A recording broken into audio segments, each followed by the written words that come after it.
Okay, hello. Welcome back to Let's Chat with Carter. As always, I am here, but today we have a special guest. Would you love to introduce yourself? Yeah, I'm Darien Bernard. I'm an artist. I'm a singer here in LA, and I'm happy to be here. He's happy to be here. I love that. So, give me a little bit about you that I don't know. I like to tell people, what would you say on your funeral? Like, how would you describe yourself? How would you want someone to describe yourself? At my funeral? I say funeral because, like, what would you want someone to hear? Not, okay, don't think of death, but generally, like, what would you want someone to say about you? Like, who's Darien? That's a good question. Wow, that's a great question. Darien is... I wasn't expecting that question. We're gonna edit this, I'll right? let you, I'll let you think about that. That's a heavy question. I already know. That is a heavy question. Yeah, I mean, Darien is a creative. I'm a singer, I'm a songwriter, pianist, and you're gonna have to give me a second. Hold on. Really? Stop playing. No, not in a heavy way, but like I just like that came fast. Tell us about you.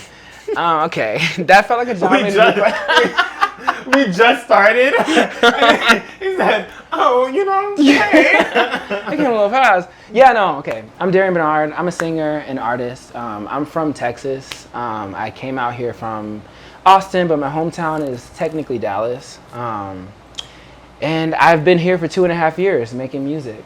And I came here for that. I came here to finally make that my full-time thing. I felt like Austin wasn't the place for me in terms of the type of music that I create. So I came to LA to really find myself and really get in touch with myself and my music and where I wanted to be. And I'm a dog person, if you want to know about me. I'm a dog. I have one right here. He's not in the frame though, because I don't want him to be.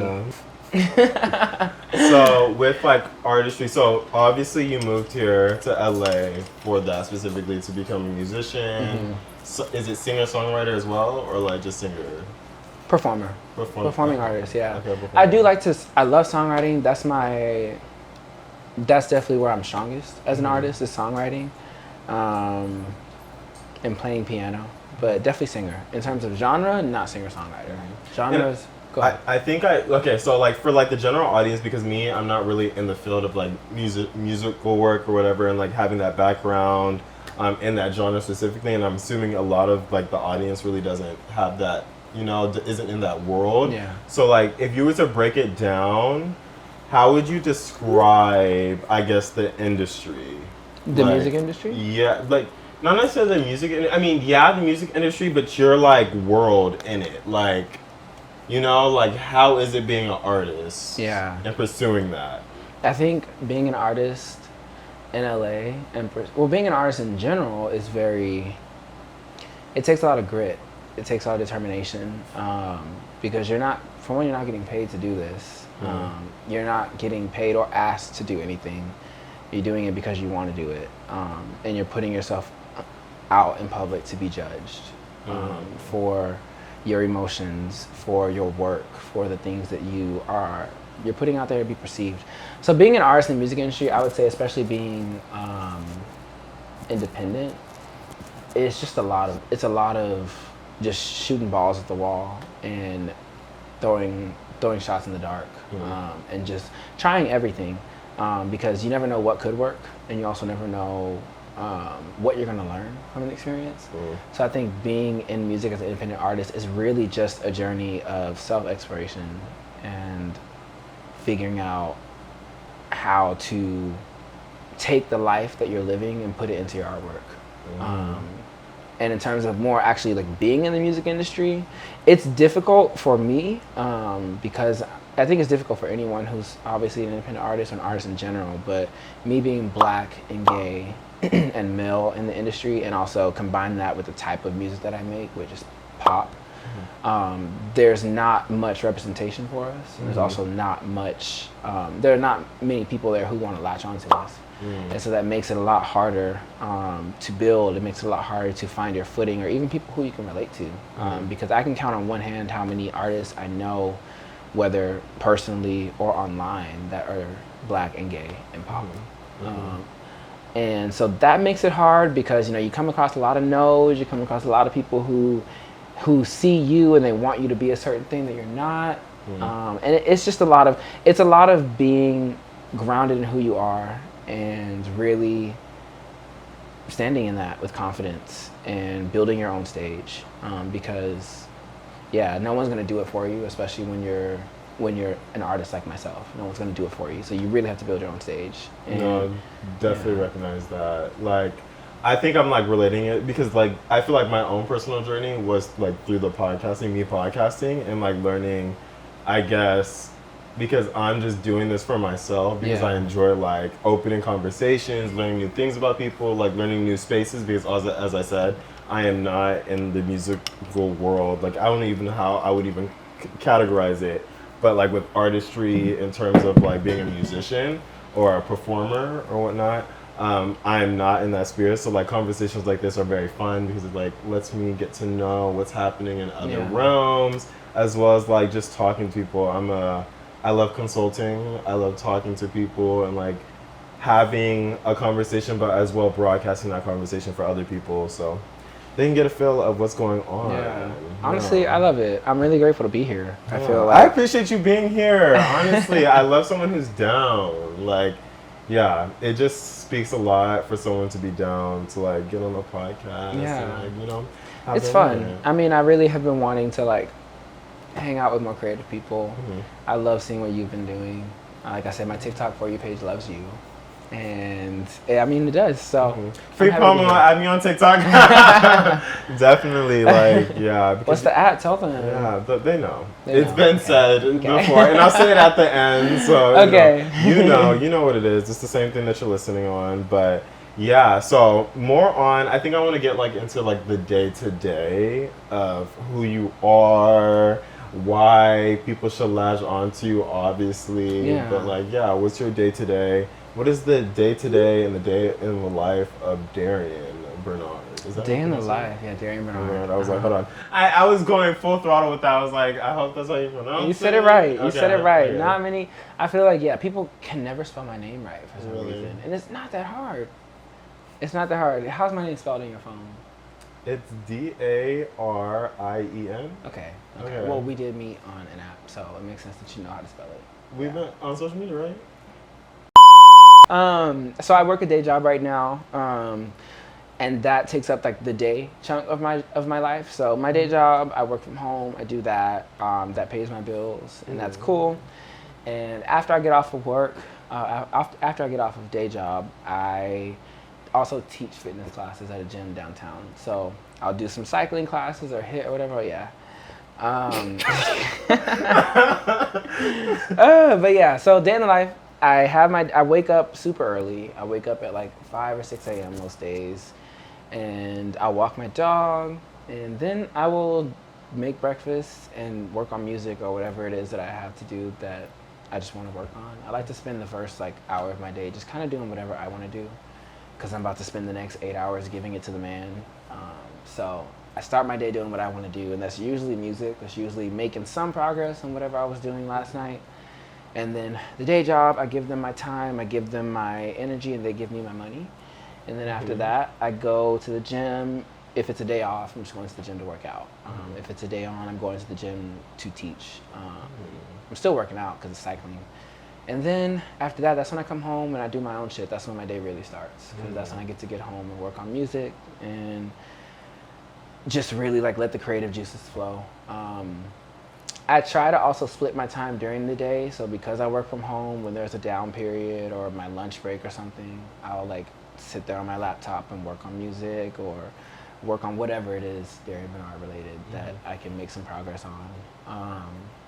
And that's usually what my days look like. So after I get off work, after the gym, all that stuff, I'm usually here, just like doing my adult shit, like cleaning up the apartment, eating, taking care of him. Apartment is well down. Apartments, she's taken some thought. She's taken some, it took some time to get her where she is now, but I love her. She feels like a sanctuary. I spend my evenings trying to make as much progress as I can with my music, whether that be creating content, tidying up my website, getting my press release together, whatever it might be, working on a new song.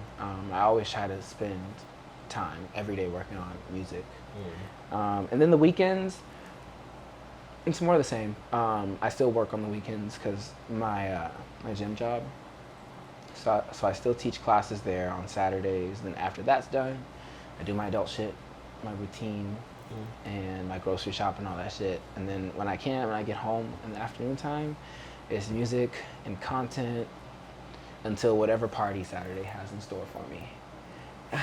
And then Sundays is recovering from last night's party, going to the gym, and then making some more progress on music. And I try to keep it structured that way because I try to fit in my social life, like hanging out with friends or brunch or whatever on the weekends. But I really try to fit my music in anywhere that I can in my schedule because it's so busy. With both of my 2 day jobs combined, I work about 55 hours a week. So I try to take any time that I can outside of that to just put back towards the music, and or network and make friends, and just have fun with people that I love. And like on terms of like your music genre, what would you say that you like fit into? Yeah, very pop, 80s type of pop vibe, with R&B influences. I don't know if you listen to Majid Jordan. Do you know who they are? Majid Jordan. They've had a couple songs. They've had a song or two with Drake. I feel like if you played the song, I would know. Maybe I'll play it in here. Yeah. But yeah, like I never know names. I'm like I never know a name unless like they're really, really like like something well known or mainstream. I don't even want to say well known because maybe they are well known, but I don't know. They're pretty well, but they're one of those well known artists that are still kind of niche or like for some reason underground. And I think it's because they're not super like forward with they're not super in your face with their branding and their marketing. But just hold on, we're going home. Oh, that's Drake. But that's them too. Oh, okay. Yeah. So they're one of those. Okay, yeah. Okay, I was like, wait, what? I think. Correct me if I'm wrong. I was like, wait. Correct me if I'm wrong, but I'm pretty sure that's the song that they were in with him. One of them, because I think they have like 2 songs with him. I'm gonna do my research after this, y'all. I gotta do mine too, because I got it first. I know. But anyways, because watch, she's gonna say all this and be capping and be looking so. Anyways, yeah. So I would say like Majid Jordan, that type of sound mixed with Ariana and the way that she layers her vocals. Definitely too. You seem like Ariana Grande. I hope that's a compliment. You definitely. It was. That is a compliment. Okay. I mean, depending on what way you want it, but like, yeah. What way do I seem like her? I think outfit choice wise, okay, you can give some Ariana. That's definitely, and like like the light voice, like even the way you talk and everything, it's very chill. It's very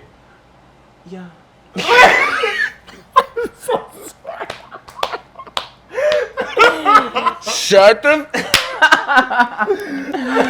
Okay. That's the first. That's the first for sure. Okay. I take that as a compliment. I like Ariana. I love her. But to answer your question, my vibe very pop, with 80s and R&B influence. Yeah, and I would, if you wanted to think of an artist that could remind you of my sound, Majid Jordan. Yeah. So like relating to like, because I'm gonna get back on like meeting other people, because you said like meeting gay black artists is kind of like, there's not a lot of like representation like that. So with meeting certain artists, because obviously with the lack of it, you even have to like be the type to like, okay, do we vibe and all that type of stuff, like getting to know a person. Have there been any artists that you have met that you really feel like resonate with your music and you as a person? Not yet, no. Oh, so really? Right now I'm in a phase of my career where I'm really trying to find that. I'm really trying to find other black queer artists that I can connect with and just form genuine friendships with. Because I'm not the person, I didn't move to LA to do the networking thing. I mean, like that's what LA is known for, obviously. And I moved here because it was the best place for the type of music that I make. But when I think of like the black artists, the black queer artists that I want to meet, I would love to collaborate with them, obviously. But like my first goal right now is just to make friends, because I don't have that right now. Those fellow black queer artists that I can look to and be inspired by and learn from and create with. But there are definitely artists that I have met here who I would love to have a friendship with, who I look up to, who I'm inspired by, who I see them doing their thing on social media, and it really motivates me.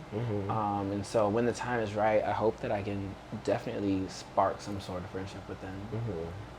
But as of now, no. As of now, I have not met any Black queer artists. I've met, but I have not formed relationships with. Yeah. What should I say? I've met, but I have not formed relationships with them yet.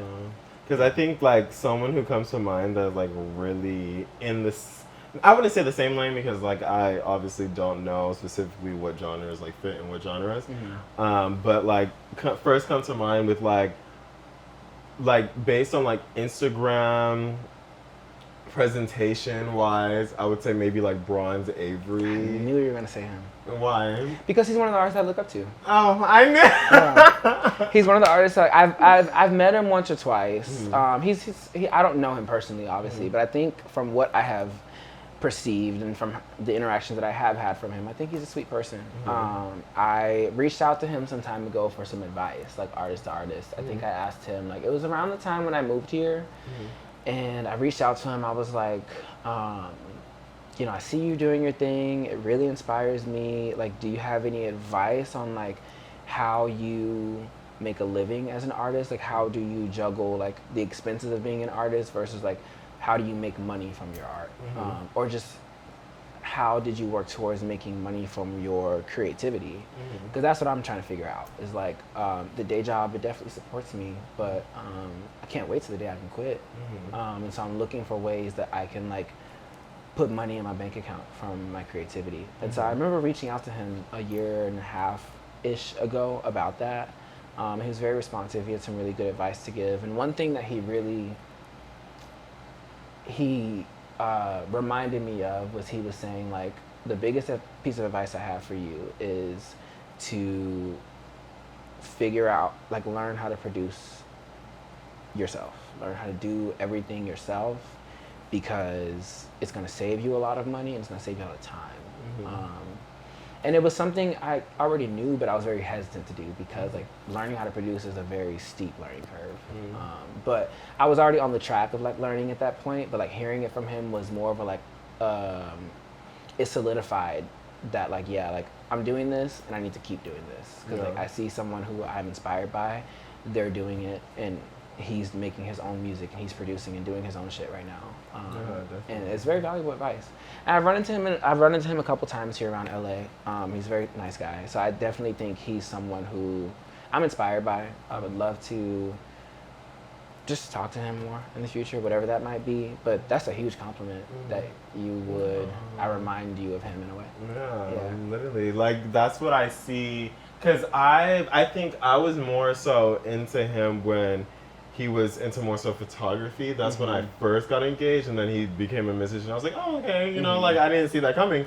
But yeah, like just like the transition with that and how it's growing now, I see a lot of similarities with what you're doing and everything, because everyone has their growth periods and their changes, alterations. But yeah, very much like, But I feel like with him specifically, he has a lot of friends who are also creatives that I notice. I'm like, oh yeah, that's a big thing. And then another person like when I think of like LA creatives that like I looked up to, another one is like Josh Joji, if I believe it's Joji, like Joji.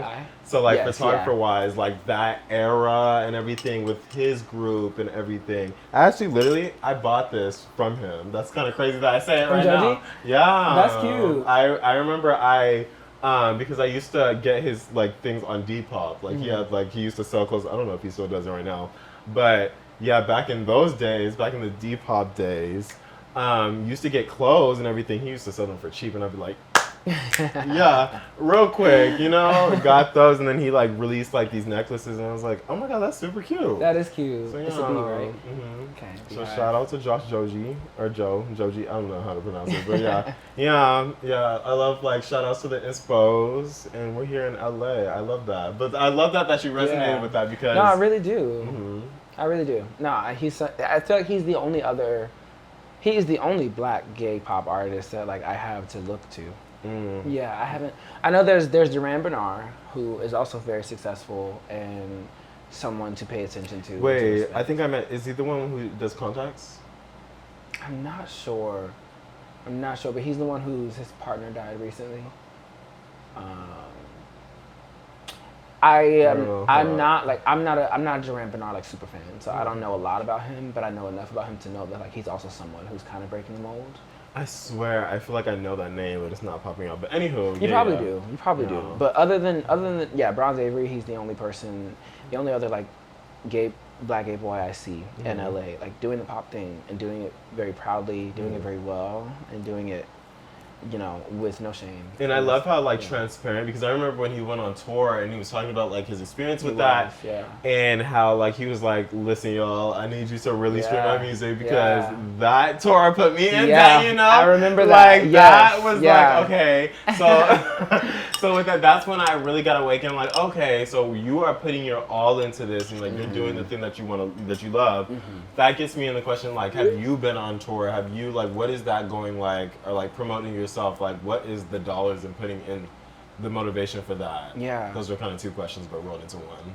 I can answer. I haven't been on tour. I'm not there yet. I would love to, and will soon.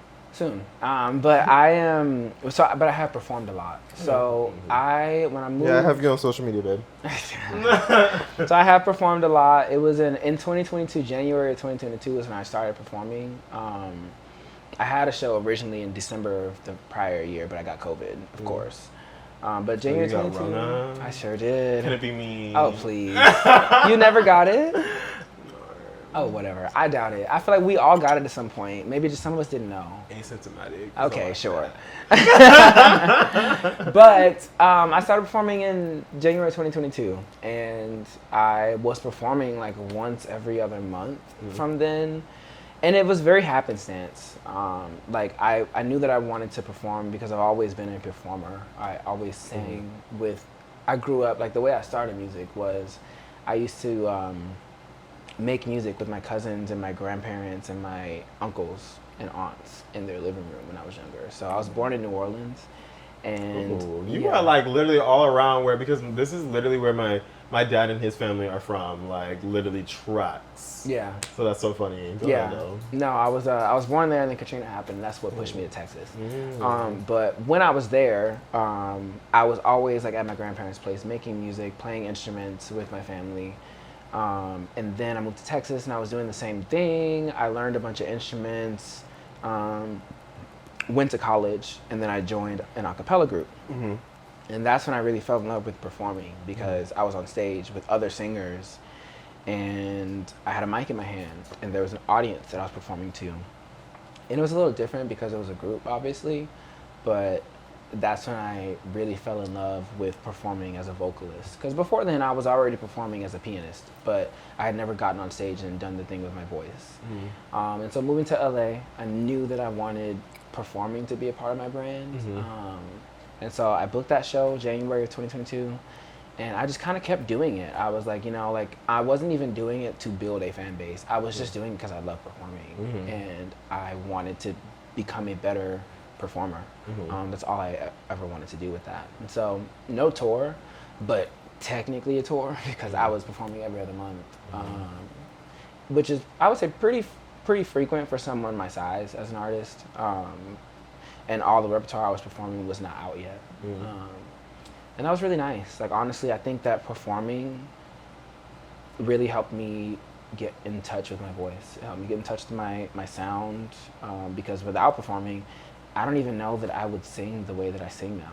I don't even know that I would record or create music the way that I create, because like I'm on stage and I'm doing things that I'm not doing in the studio, or I'm getting live audience reactions. I heard that it's like very like, obviously the whole prepping or like working out your muscle and all that type of stuff, and like as well as like the breath work with being on stage versus like in the studio. So, and I will say also, the acapella combined with being a cycling instructor really strengthened my live performance, because like acapella, I had to learn how to be in tune all the time, because like you're singing with 12 other people.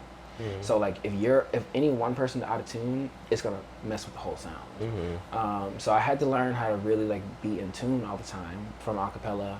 I had to learn how to like blend my voice to match whatever sound is complementing it. Like acapella was so beneficial for live performing, and then also cycling, because I'm teaching a class for 45 minutes, an hour, and I'm yelling and I'm talking and I'm instructing and coaching while I'm also moving, and so that really helped with like the stamina. But in terms of your question about the budget, the money put into performing, not as much as it would be on a tour for sure, but I have a band, and so I have to pay my band members whatever X amount of dollars that might be per show. And luckily for me, I found myself in a really fortunate situation where my band members are not with me because I'm paying them. They're with me because they love my music. It was a very organic way of meeting them, honestly. Like it was my first show. Like that January, my guitarist, he was the guitarist for the artist before me, and he was playing, and they had like this wonderful set, and I was watching, and I was completely enamored. I was like, oh my God, like this dude, like he's such a good guitarist. The way he plays, like it's just everything. And there's something about guitar, like I love guitar. And so I was like, but like he's so good that he's probably like way out of my price range right now. So like I'm gonna just like. I'm gonna appreciate, right? Yeah. And so I got up on stage, and then it was the same thing. Like after I got off of stage, he was the first person to come up to me, and he was like, "I love your music, and like you are the type of artist that I have been wanting to play with my entire career." Oh, shut up. No, for real. And when he said that to me, I was like, oh, like fangirl. I was like, because like no, like when you were performing, I was like I was enamored. I was like, I love the way he plays. Fate. It was fate. And so, but even then, I was like, he might be a little out of my price range. So I was like, yeah, let's connect, but like, let's reconnect when it's time. Yeah. Right? And so then I had another show. Like I said, I was performing pretty frequently. So I had another show like the next month. And he just showed up. Like, I did not invite him. I had just posted it on my Instagram a couple times. And I was performing. And I see him in the audience. And I get off stage, and he's like, oh, hey, what's up? Like, you know, I'm Michael. Do you remember me? And I'm like, of course I remember you. Like, I was in love with you, the way you perform. He was like, yeah, again, like, I really want to play for you. Like, I don't know how we can make it work, but I really want to work with you. And so at that point on, I was like, you know what? Like, this guy is showing genuine interest in my artwork, and not the money. And so we started working together.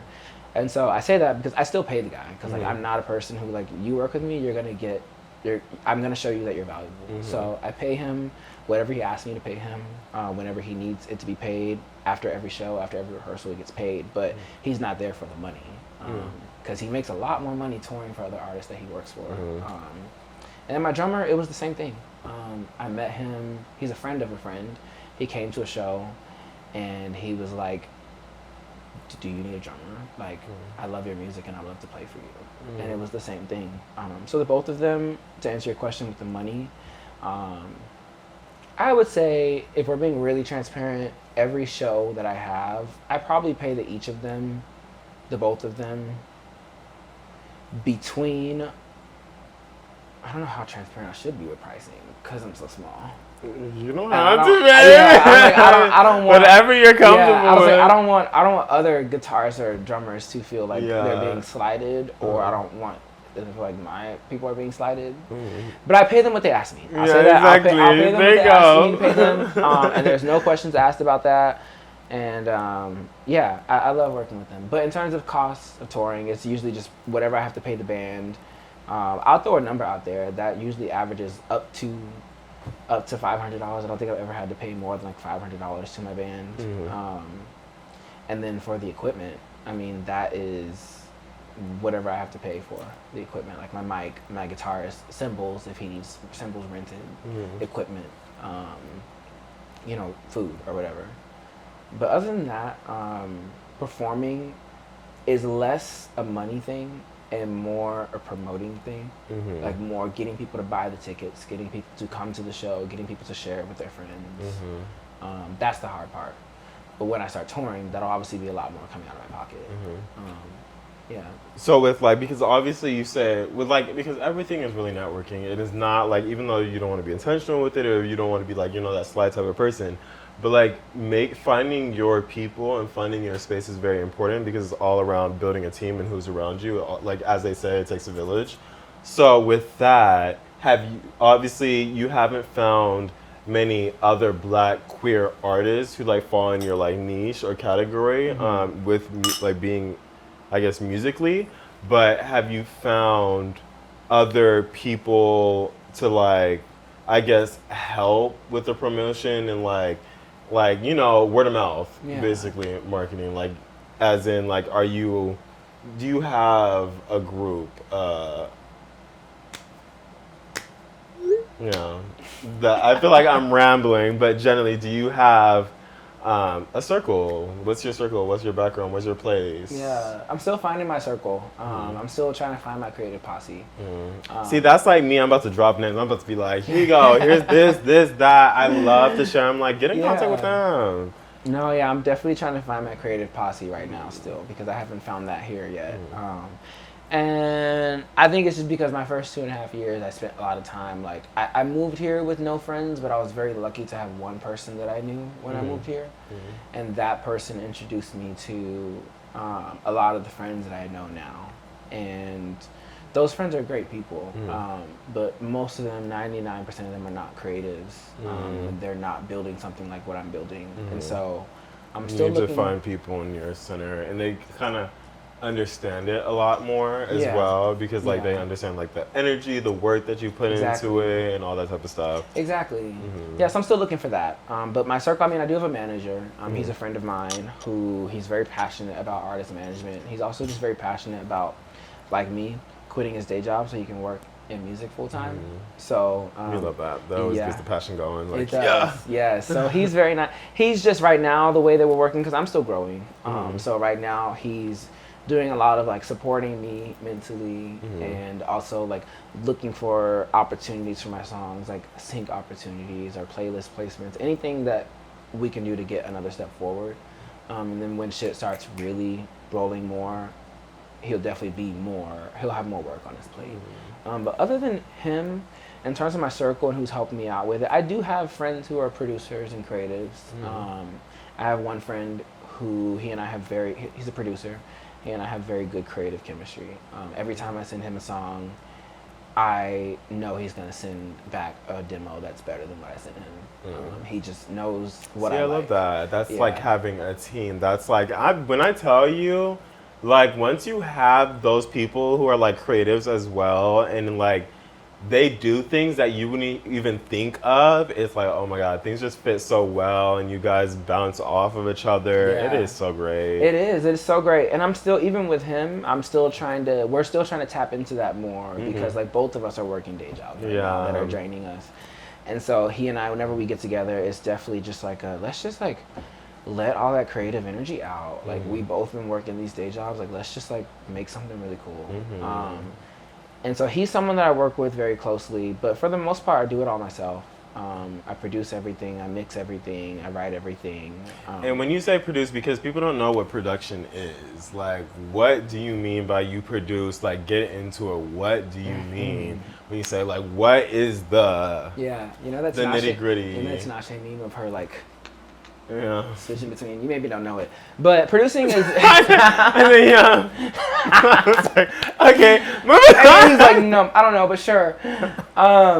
Producing is like the creation of the sound. So like the creation of all the instruments, the bass, the synths, the drums, all that shit that like makes the song. Everything other than the vocals is what production is. And then the mixing is just making sure that all of that sounds good together. So you want to make sure the bass is not too loud. That guitar right there is not like sticking out more than it needs to be. That's what mixing is, to make sure that the levels are good, everything is blending together. So you know a lot of audio work. It's the audio work. It's the audio work, yeah. And then mastering is just making sure that it's like loud enough for streaming, for radio, pretty much. Yeah. Does that answer your question? Yeah. So that's fun. Because I never really knew like, I think everyone uses like a base word for things, and you're just like, okay, you know. But like, what is it? You know? Yeah, no. Production is that creation of the sound. So like everything that you hear other than the vocals, that's what production is. So I'm gonna put you on the spot. Okay. Because I think we all want to hear something. Your face. I'm like, what is he gonna put me on? the Yeah, spot I about? love to promote. Like, like this can be your brand new audience. Aw. This is what we're here for. Let's chat with Carter. Yeah. Why you say it like that? But yeah, like if you would give us, because obviously I'm gonna have my little video B-roll and everything, but like if you can give us a taste of what we are talking about. Yeah. What are we talking about? Music? Yeah. Yeah, I'm working on this new song right now. It's called Final Call, and I'm gonna be putting it out next month. I have set a date, October 27th. I haven't set a date for the music video yet because that's what I'm currently working on. But October 27th, Final Call. It's about being ghosted by someone. It's about being in a situationship. Oh, period. Yeah.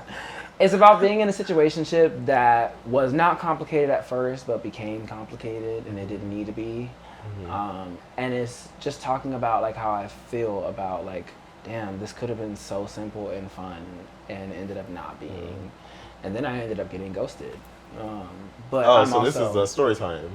Oh, it's not story time, but the song is story time. But it's about that. It's about It's a personal story. It's a personal story. Yeah. The song is a personal story, yeah. But it's also not like a woe is me story. It's like I got ghosted, but also like I'm taking my power and like I'm not the person who's gonna come back. Like if you don't respond to my calls or my texts, like that's fine. I'm not gonna beg, I'm not gonna grovel, like I'm gonna take it and run with it. That's why it's called Final Call, because like that last text message that I sent you, that's the last one you're gonna get from me. And that's what that song is about. And so I feel very proud of that song, because in the past I've always been a very like give people the benefit of the doubt person, and like just like hang on to shit. And like for once in my life, I'm not hanging on to anything that's not for me. And it's funny because like with this song, I didn't go into it with the intention of writing about that experience. It was like when it happened, I was just feeling very like frustrated around the situation, but also I was like, I don't want to talk to anybody about it. I was like, I don't want to talk to my friends about it right now. I don't want to tell anybody what happened right now. I just want to put this feeling into song. And I did, and it just came into that. It came into this like self-empowerment of like, yeah, like you hurt me, but like you're not gonna get any more of me.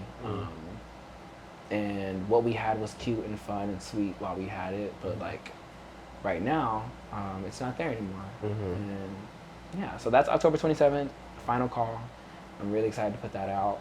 And after that, it's just a bunch more shit that I'm so excited to put out. Yeah, that's fun. I love a little promo. Sounds good. That sounds great, actually. Okay.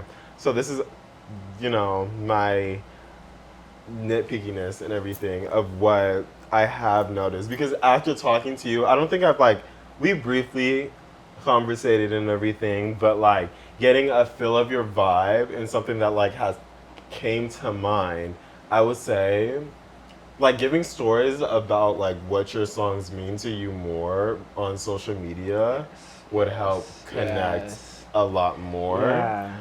Because because that's something I know. It's like now I'm like, oh, okay, I can't wait, like personally. So I feel like that's a little hang. That's so funny you say that, because I'm trying to figure out the balance between that, right? Because I'm like, the way that I write a lot of my songs, it's like I'm journaling. Like I said, like that night, like when I wrote that song, I wrote it in one night. And I was not like, my intention wasn't to sit down and write about that song. It was just like, I'm gonna sit down and write about how I'm feeling. Or I don't want to write about that guy. It was like, I'm just gonna write about how I'm feeling. And I'm still trying to figure out like that balance of like being vulnerable online as an artist, because it's like you have to keep in mind like these are not just songs, these are my feelings and my emotions. And also like if you're the topic of my song, you're gonna hear it. And so it's like it's a little strange. I mean, we're not name dropping, are we? We're not name dropping, no. But it's like it's a little strange. Like when a song is I would like to believe. I don't know because I've never had a song written about me. But I would like to believe that if a song is written about you, especially in a situation as particular as this one, you might know that it's about you when you see the lyrics. And so I think I'm still like. Oh, you care. And not that I care, but I'm still getting comfortable with not caring. like when I post about the song on social media, it's like, okay, well, yeah, this person's definitely gonna see it, and they will probably put two and two together and know that it's about them. Y'all have been here in the podcast and have heard me talk about so many dudes. So it's funny because they've listened to it and I got flack and I was just like, yeah. listen, I didn't drop your name. So You're you're name good. drop. Yeah. It's like I'm never gonna name drop, and I also like I'm not writing the song or putting it out for that person. Yeah. Like I'm writing it for me and I'm putting it out for me, and I'm not putting it on social media to make a statement. I'm putting it on social media because that is my social media. It's for my music. The girls love to feel. Yeah, but that's a really good point you make. I do need to be more vulnerable on social media with like the story behind my songs. Because I think sometimes I'm a little afraid to be, because I'm like, oh, like it feels like I'm kind of getting online and spilling my heart out. But also like I kind of have to, because people connect with that. I'm here to connect with you. This Yeah. artistry, I'm like, I need to be with you. Yeah. I feel like we know you. I'm working on that. Yeah. Thank you for that, because that's such a good point you make. That's a really good point. See, me helping the people as we out here. Savior Complex down. Just kidding. No, but I just love to give like tidbits, things that I noticed, and like, as was like, that's what I feel like that has happened through this podcast the most that I've noticed, is that like people give like their advice and like things that they notice. I'm just like, oh my god, like, you know, oh, like it's helpful. Yeah, so definitely those moments, but. If you're willing... I'm willing. You're willing? Are you sure you're willing? Okay. Whatever it is. Do you want to give us a little vocals? Girl, you said, I'm willing. And then he was like... That's not what I thought you were going to ask. Yeah. What kind of vocals? What kind of vocals? Anything. Give us a taste. On the spot? Because, yeah, like if anything, you can No give a little... track, no you nothing. can give a little...